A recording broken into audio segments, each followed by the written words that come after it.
Hi, everyone. This is Kirsten Hall again with Pointe Publishing, coming to you with another introduction interview. This evening, we are going to be talking with Emma Evans Peck. She is actually one of our proofreaders slash alpha reader, and she helps out with everything in the editing department. And so we are going to get to know her. And if you have been watching all of our other introduction interviews, you know that we have a very scripted reality show over here. So she has picked out all the questions, which means, well, she knows all the answers. So we're going to get to learn more about her right now. All right, Emma, you want to say hi to everyone in YouTube world? Hi. And Emma's actually got two cats over there, and they might just walk through her screen. If they do, we will she'll introduce them. All right. First of all, do you want to tell us about yourself? Sure. I live in Albert Lea, Minnesota. I'm originally from Geneseo, Illinois, a small town in Illinois. That's where I grew up with my two parents and my older brother. I went to school at Wartburg College in Waverly, Iowa, and I studied music therapy there and ended up doing my internship in Minneapolis and then getting a job with Healing Rhythms Music Therapy. And so during the day, I am a music therapist with older adults in hospice most of the time. Um, and then my off time, I do a bunch of other things like alpha reading and proofreading. I also am a children's choir director at Westminster Presbyterian Church. So I stay busy. Yeah, you do. Yeah. I was gonna, and this is not even on your question list, but how did you know about music therapy? Was that a thing, or is that something you cultivated for yourself, or?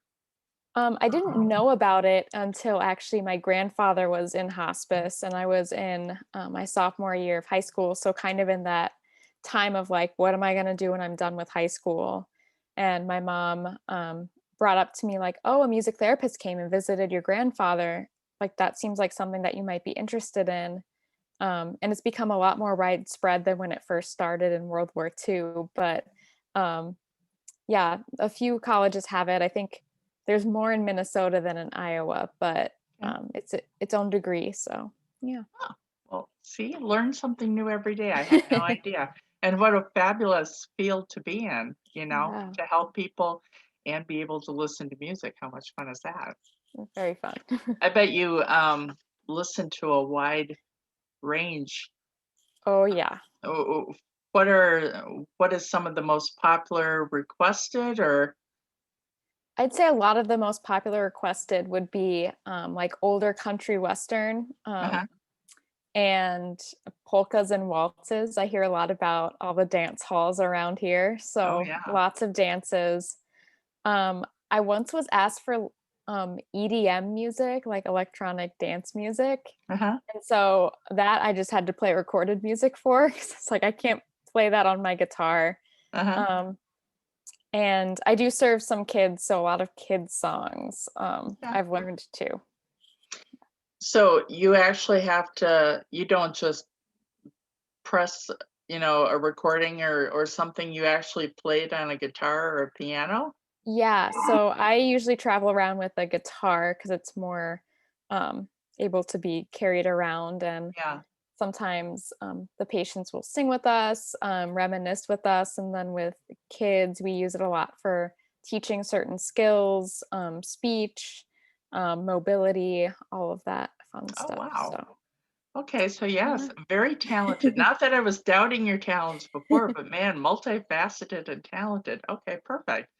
All right. Well, being that you do proofreading and alpha reading and lots of reading and all that, what do you read for pleasure? It kind of spans a lot of things. Whenever people ask me what I like to read, I definitely was a fiction reader when I was growing up. I really liked Lord of the Rings, all of that stuff. But I've come to really love nonfiction as well. Memoirs are definitely my favorite genre of nonfiction. And then as far as fiction, I really like realistic fiction, and books with dysfunctional families are some of my favorite. Jonathan Franzen has a lot of good ones. The Mhm. Corrections is one of my favorites too. So Mhm. dysfunctional family books are always with like a little bit of humor in there, a dry humor. Mhm. I really like reading those books. Well, and they usually make for great movies. Everyone in the audience has gone, "Mhm, yep, Yep. yep, there it is." Yeah, what is it? When you can put the word fun in the world, when your family is fun when they can put that word in the word dysfunctional. This is me trying to tell a joke again. Never mind. I the joke in of itself is watching Kirsten try to tell a joke. It doesn't work very well. So, okay, then never mind. Moving along. All right, do you remember the first book you read? The first book I ever read was The Foot Book by Dr. Seuss, and I remember this because we have about 5 copies of it, and I was really proud that I could read it, so I would read it over and over and over again, and I think my older brother got really annoyed with it, because he was already able to read, but that was the only book I could read, and I was really, really proud of it. I was like, "I need to bring this into show and tell and show Mhm. everyone how I can read this book." And yeah, The Foot Book was the first book I ever read. I can So, I can already picture the pages in my head. yep. Yeah. All right. Well, besides reading and playing music and all that other good stuff, what do you have for hobbies?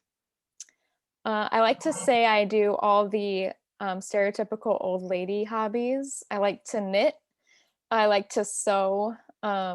Baking, really like doing that. Crossword puzzles are a huge thing for me. I love crossword puzzles.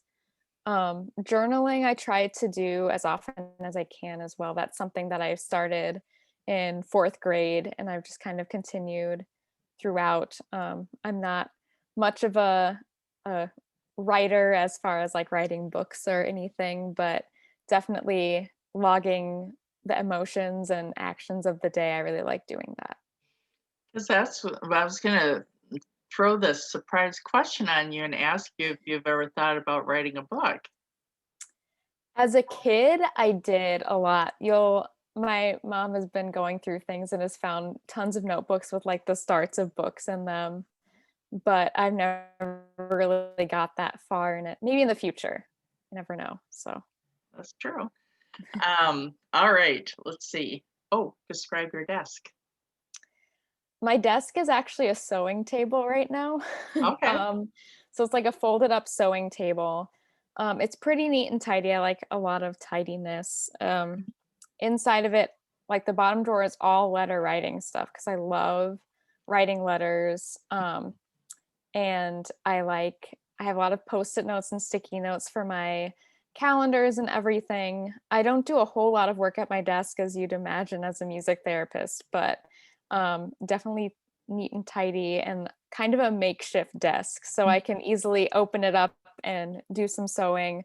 Um, but it's pretty empty right now. I have like other drawers with all of my crafting stuff and but that's all in a separate place. So my desk is just a sewing table. With you said your letter writing stuff. Are they the Yeah. fancy linen papers that smell so good? And I don't have those, but I do have special like stationery. And okay. my brother just gave me homemade postcards too. So Oh, I'll be very getting cool. those out. Maybe one of these days I'll get my electric typewriter up here to write letters on that. But right now it's Bo- all handwritten. Boy, did they even have the ink ribbons anymore for the It's really typewriters? hard to find them. I think I had to get them off of Amazon. Yeah. So yeah. Oh gosh, I wish I could remember. I can picture my mom's gray typewriter. Oh my gosh, that thing weighed forever, and and d- I can smell the motor when you turned it on, and it started whirring, and it would get really hot, and there was that Yeah. smell. You know what I'm talking about? Yeah. When I first started typing on a typewriter, I noticed, oh, I'm really used to autocorrect or Mhm. the ability to delete. So you Yes. have to be a lot more intentional and slow. Like now when I watch people in movies or something on a typewriter really fast, I'm like, I don't know how you do that without making any mistakes. So My mom's word per minute on a typewriter was up around 120, and I'm like, no. Yeah, I lose all typing ability on a typewriter. So exactly. And I gotta tell you, yeah, between delete and moving, copy paste and moving things around, and okay, the free version of Grammarly, it just yeah. makes it so much easier. Less Tylenol for the day. Mhm. Um, oh, I was gonna ask you something. Typing and letter writing. Oh, are you a book sniffer? Do you sniff books? Yes. I figured I as soon as you said the writing paper, I'm like, she's a book sniffer. I I actually don't love getting new books. I really Mhm. like used books. Yeah. I love going to used bookstores. Mhm. The smell of them is always so great. And every once in a while you'll find like special notes to people in the books and just Mhm. like the idea that this book has been places and has traveled. I really like that. So I'm definitely a Yeah. sucker for a used bookstore. I Definitely. will have to share. You like used books, huh? Boy, Yeah. I have used books, and I'm on this divesting thing where I have way too many books, not enough time. Oh my gosh. So yeah. All right. And then I always try to throw in a surprise question. Um, if you could have dinner with uh, any author, alive or not alive, ho- who all, like, one, two, or three different authors, and what would the dinner conversation be like? Um, I think one of them would be JD Salinger. He's one of my favorite authors, but the fact that he was such a recluse, like I think it would just be interesting to hear his opinions about the world, as his own little hermit person. I love his writing. Catcher in the Rye has such it's so funny to me. So other people hate it. I loved it enough to name my parents' dog after Salinger. So Okay.